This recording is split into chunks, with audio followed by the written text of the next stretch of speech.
Bom dia, bom dia, bom dia. Galera, seguinte, assunto importantíssimo esse para a gente poder fechar o capítulo e concluirmos as ideias que criticam o absolutismo, certo?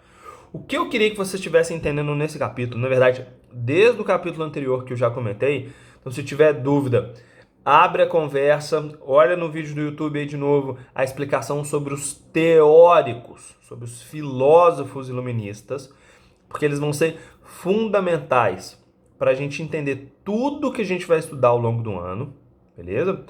Como eu disse, a nossa sociedade atual, o jeito que a gente vive hoje, ela foi pensada por esses caras. Elas foram pensadas por esses filósofos. O que é isso? O jeito que a gente leva, entende sobre liberdade. Se a gente hoje tem o direito de poder falar as nossas ideias, se a gente tem o direito de liberdade de expressão, é porque um filósofo iluminista criticou o absolutismo. E aí, olha a ironia, só para vocês entenderem como é que as coisas não são fáceis, hein? Quando Voltaire, por exemplo, critica o absolutismo, critica o poder dos reis, fala que o rei censura, que o rei controla a informação, que o rei não deixa as pessoas pensar, ele é preso. Sacou? Por quê? Porque ele é proibido de falar. Olha para vocês verem. Ele é proibido de falar que as pessoas não podem ser proibidas. Certo? Hoje em dia a gente pode criticar o governo, a gente pode criticar a economia, a gente pode criticar a política, a gente pode criticar uma regra, um costume, né? Criticar as coisas que não estão boas, a gente pode dar sugestão para melhorar. No período do absolutismo isso é proibido, ok? O Montesquieu pensou lá na divisão de 3 poderes para controlar o poder do rei e para ficar mais justo. O Hobbes e o Rousseau, que nós já estudamos também, falavam que o rei, o governante, ele sempre tem que pensar no povo. Se ele não estiver pensando se não estiver preocupado com o povo e estiver preocupado só com uma elite, só com os grandes comerciantes, ó, bem parecido com o Brasil atual, hein? Se liga, quero essa reflexão, beleza? Se o governante estiver só preocupado em atender os interesses de um grupo específico, né? Só das pessoas que têm muito dinheiro e são partes da nobreza, esse governante deve ser retirado. Por quê? Porque quem precisa de atenção é o povo. Isso é o argumento dos filósofos iluministas. Para a nossa aula de hoje, a gente vai entrar num outro detalhe, que é o último pensador que fecha tudo que a gente está vivendo atual, certo? Que é a respeito da economia.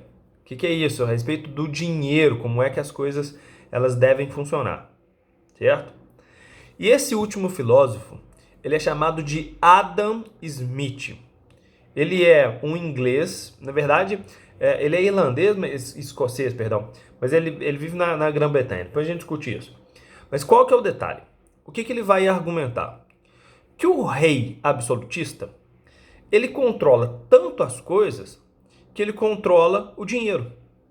Ele controla o projeto que o país vai enriquecer. Vocês estão lembrados lá das ideias mercantilistas? O que é isso? Procurar ouro, investir em balança comercial, investir em atividade comercial, investir em colônia.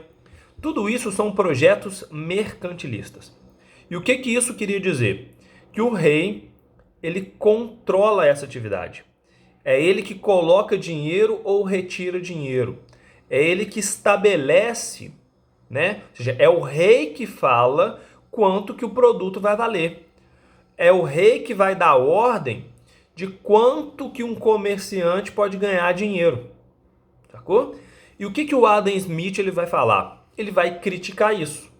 Ele vai falar o seguinte, olha, do mesmo jeito que as pessoas têm que ser livres, que as pessoas têm que ter direito de poder escolher o seu jeito de viver, né? O rei não tem que ficar proibindo e autorizando as coisas.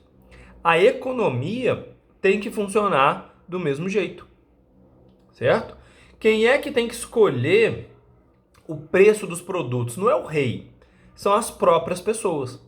E o Adam Smith ele vai colocar uma coisa que eu preciso que vocês escrevam isso no caderno, pega o marca-texto, passa o marca-texto por cima do que vocês escreverem no caderno, grifa isso na apostila, coloca isso claro. O Adam Smith vai falar o seguinte, que a economia tem que ser livre, que o governo não tem que interferir, que o que deve determinar o preço de todas as coisas são duas regras, certo? São duas questões, não é nem regra. A primeira delas, é isso que eu quero que vocês grifem. Escreva no caderno aí exatamente o que eu estiver falando, depois eu vou cobrar. Ó, primeira questão da economia. O que determina preço é lei de oferta e procura. Grifa isso, escreve isso lá. Determina preço, lei de oferta e procura. O que isso quer dizer?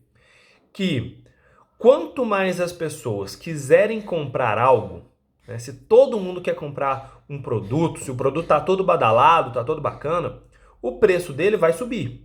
Por quê? Porque está todo mundo querendo. Né? Se está todo mundo doido para comprar, quem está vendendo, opa, já que todo mundo quer, sobe o preço. Certo? Isso é lei da procura. Se ninguém quiser comprar o produto, o que o comerciante, o que o burguês ele precisa fazer? Abaixar o preço para dar desconto. Para quê? Para as pessoas desejarem comprar. Certo? Ou seja, lançou um aparelho telefônico novo. Todo mundo tá doido para comprar um smartphone. O que a empresa vai fazer? Subir o preço. Por quê? Porque tá super badalado, todo mundo querendo. Ah, lançou o smartphone e ninguém quer. Certo? Ninguém gostou, não tá vendendo, tá todo mundo de cara amarrada para o produto. Sabe o que a empresa faz? Dá desconto, abaixa o preço, coloca relógio junto, coloca fone de ouvido junto. Para quê? Para fazer as pessoas quererem comprar. Então, isso é o que a gente chama de oferta e procura. Okay? A segunda regra, a segunda questão, anota isso daí também, é chamado de concorrência. Concorrência. E o que é a concorrência? Quando uma atividade estiver dando dinheiro, outra empresa, outra pessoa vai vender um produto parecido, um produto igual, por um preço mais barato. Então, é a disputa dessas empresas para ver quem é que vende mais que vai abaixar o preço. Então, tem lá, o mesmo telefone super badalado vai ser vendido a 10 mil reais. Caríssimo. Todo mundo está querendo comprar, né? O que o concorrente faz? Ou seja, uma empresa parecida cria um telefone igualzinho ou parecido, em vez de cobrar 10 mil reais, cobra 9. Por quê? Porque as pessoas vão preferir sempre o mais barato. O que aquela outra empresa tem que fazer? Abaixar o preço. Mas já adianta você abaixar o preço de 10 mil para 9.500? Não. Por quê? Porque já tem 1 a 9. Então essa empresa que estava cobrando 10 vai ter que colocar o dela a 8. E aí vem a outra e tem que colocar o dela a 7. E aí ela vem e abaixa a 6, e a 5, e a 4. No fim das contas, as pessoas estão pagando 500 reais. Por quê? Porque as duas empresas estão competindo para ver quem vende mais. Certo? Essas são as ideias, as duas grandes ideias de como é que a economia precisa ser livre. E não é o rei que fala o seguinte: o preço do smartphone vai ser 8 mil, ou 10 mil, ou 15 mil. Não é ele que escolhe. São essas duas regras ao mesmo tempo: oferta e procura e concorrência. Beleza? Tenta fazer as atividades aí. Tem um desenho super bonitinho explicando como é que as capas de chuva funcionam. Qualquer coisa vocês me falam. Abraço.